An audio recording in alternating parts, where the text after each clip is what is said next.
head of an Atiku. And Atiku has not really held any position in terms of governance. He's been just the vice president in his time. And now we have a fireback from Dino Melai, who is the spokesperson.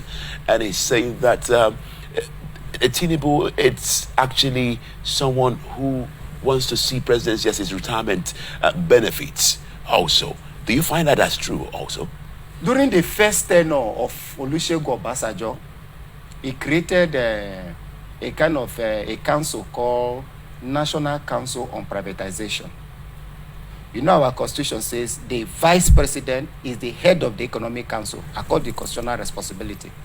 So Obasanjo entrusted Atiku with that position to oversee the privatization of national assets, to make them more functional, because most of these assets were built by the military government. What happened?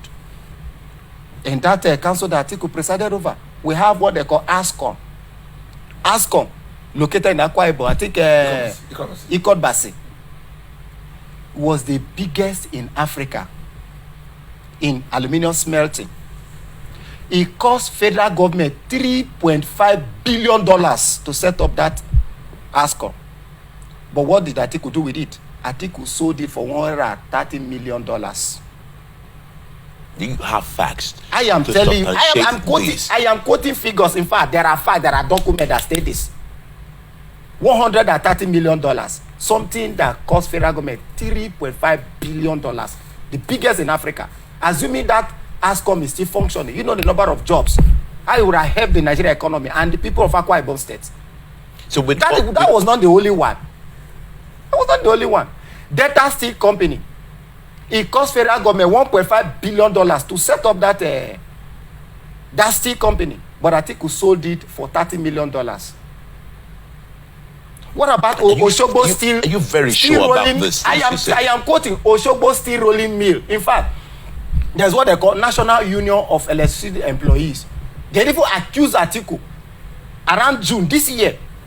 When Atiku talk about a 3-point agenda, they say he's coming to continue what he started. He plunged Nigeria into this situation that we found ourselves.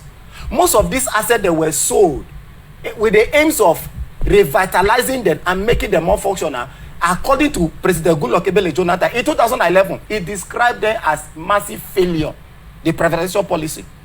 To put in an Sambo concurred. Sambo even said that these privatized companies, 80% of them have been turned into carcasses. 80% of them have been turned into carcasses. It was a massive failure. Not just that the scandal that were involved in them. So what is the administration, the credential that Dino Melai is actually telling us about? Obasanjo wrote a book. Obasanjo picked Atiku after Atiku won governorship election in Adamawa State. He was supposed to be sworn in as governor of Adamawa State. But Obasanjo picked him to be his running mate and subsequently the vice president. Obasanjo wrote a book called My Watch. If you read My Watch, page 31, Obasanjo accused Atiku that the resources Atiku stole from Nigeria can feed 300 million Nigeria for 400 years.